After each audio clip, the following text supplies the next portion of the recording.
Hey, this is Ference with Boy Del Mar and Frankie and the Pool Boys and the IFIC and a bunch of other bands.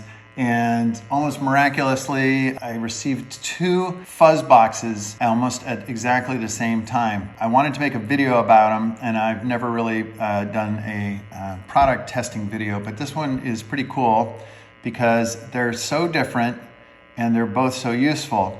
I'm not a Fuzz player. I mean, I do have a lot of Fuzz boxes, I must admit, and anybody who does Fuzz and will tell you that, like, how many Fuzz boxes do you need? And the answer is just one more.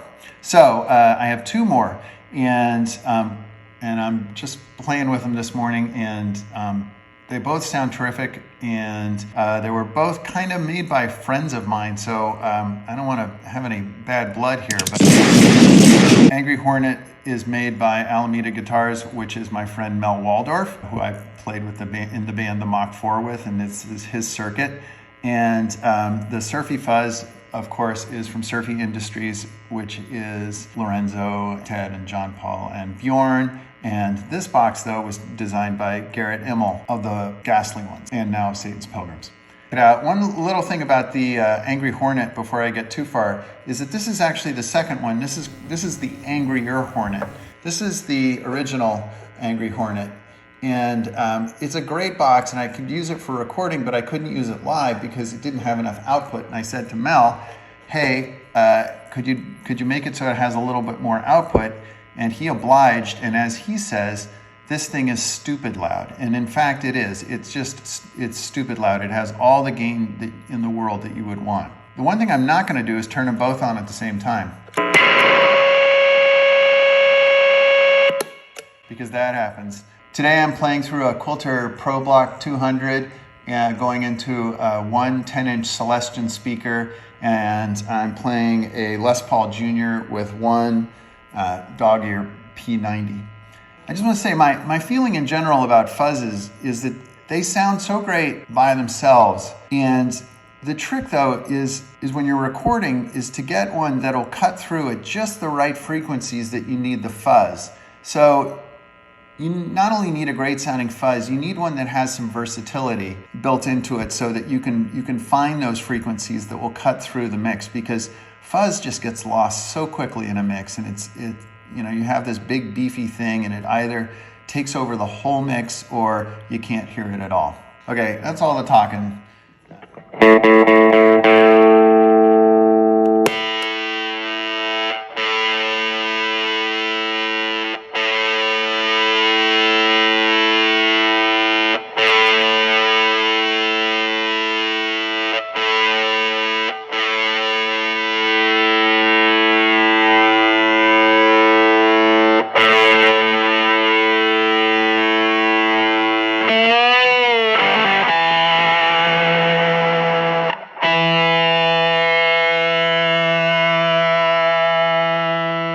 I really like the bloom there. I like the bloom.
Lot of trouble figuring out what this switch does. I can't really hear it, but maybe in certain settings it makes more of a difference. This one definitely is like the beef switch.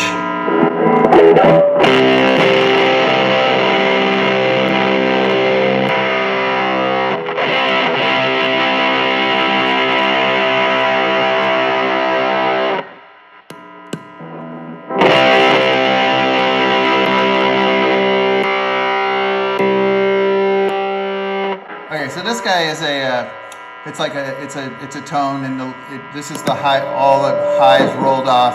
This is a good solid mid, not a mid boost, but just it brings out the mids.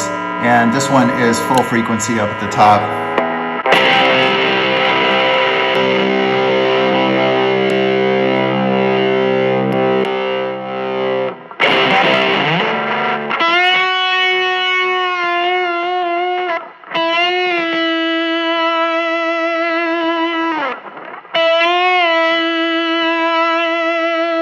So I am not playing very loud right now, and that is really bringing out the great sustain.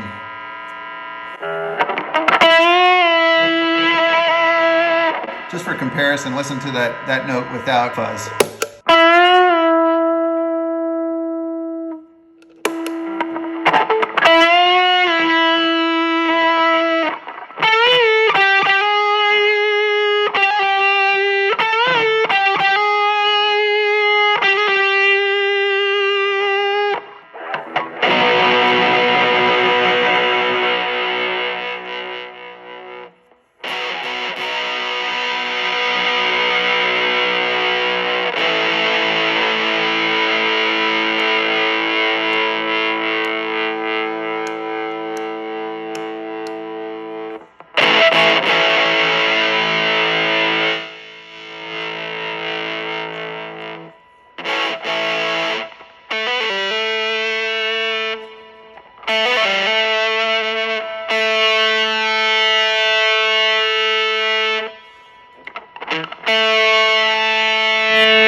All right, so I'm totally digging the Angry Hornet here. Very nice melt.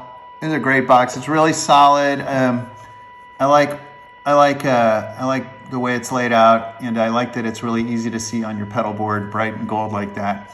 A couple of differences between these two is that this one has a harder switch,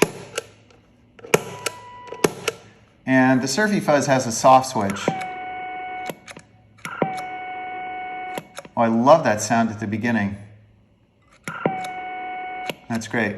I prefer the power cord in the middle here to the power cord input over on the side on the Surfy Fuzz, because this kind of gets in the way. I like to have my cables going off to the side, and this one is going to have to come up or come out and loop around. So that's my only comment about the layout about the Surfy Fuzz, is that the power should be in the middle or on the side. I do prefer the soft switch to the hard switch. Okay, all right, so let's play around with the Surfy Fuzz and see what's going on. Most intriguing of all is the Japan USA switch. Volume, mass, harmonics, intensity. Awesome, let's start out with good old USA.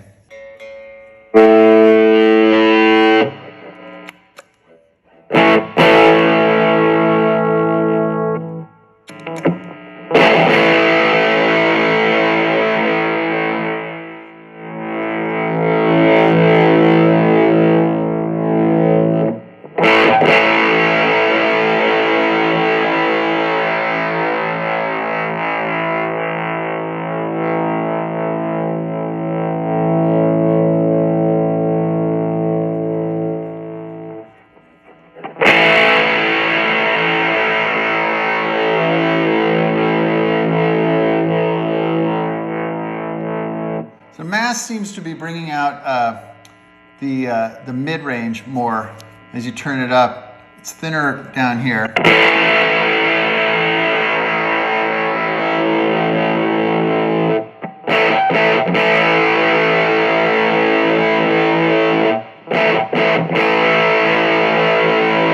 Nice, I like that. Harmonics, let's see what that guy does. I'll just put the mass over here.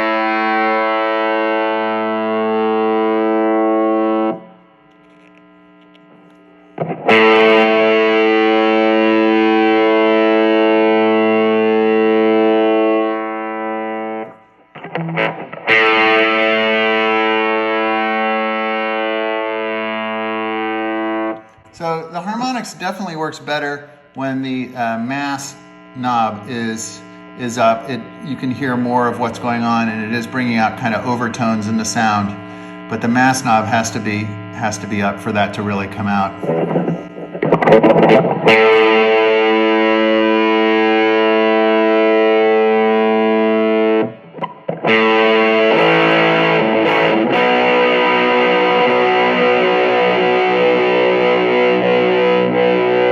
That strikes me as being pretty modern sounding right there. Let's see what the intensity does.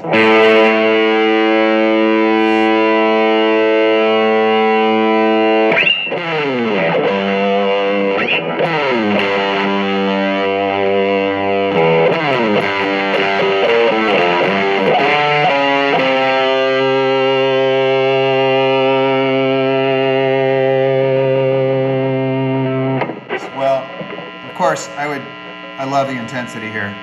I got to keep the intensity all the way up. Or not.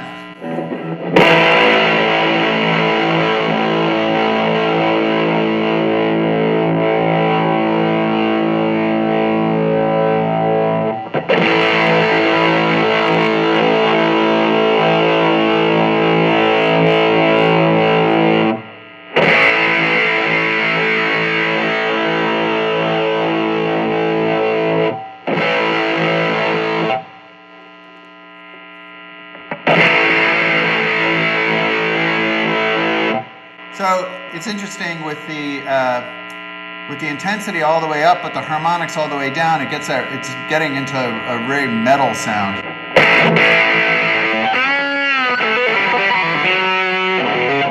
If I could play metal, I would do that, but that's interesting. It's kind of the reverse of what I expected. Let's check out what going to Japan sounds like.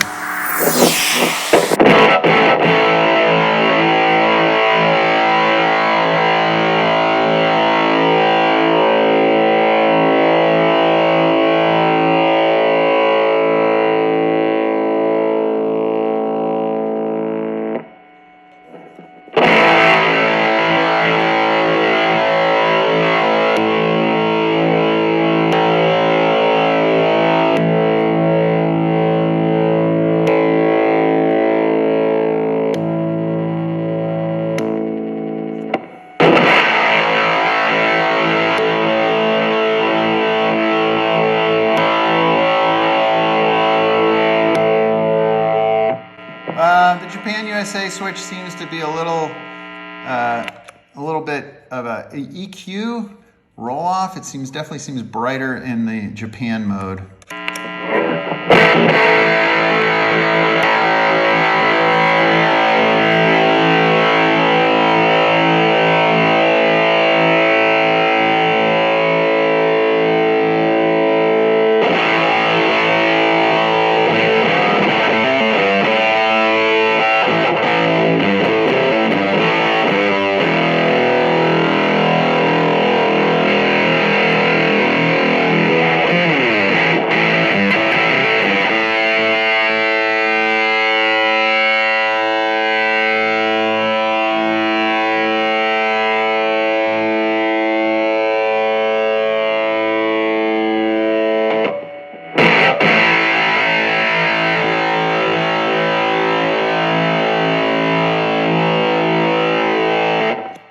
Well, I'm really digging it with the intensity all the way up and the harmonics kind of down.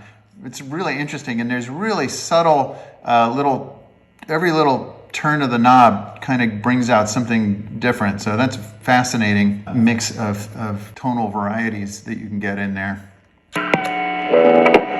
Love that.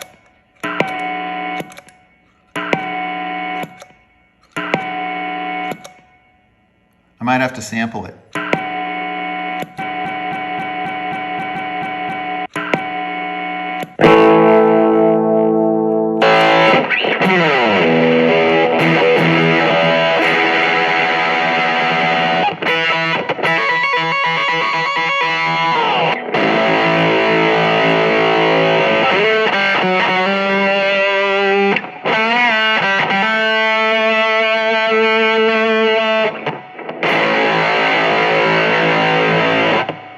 I'm just going to wrap this up by saying that these two boxes have wildly different personalities, and you need them both. And I'm not just making nice with my buddies, but you need them both. I mean, you need more Fuzz in your life, and you'll probably need whatever comes next too. They're both like really quiet in the off position. That's really nice. They don't squeal. I don't know. I would be really hard pressed. You know, you just have to find the right Fuzz for whatever you're doing at the moment, whatever the song calls for. Anyway, I hope this hasn't been spectacularly boring, but I've had a lot of fun checking these guys out.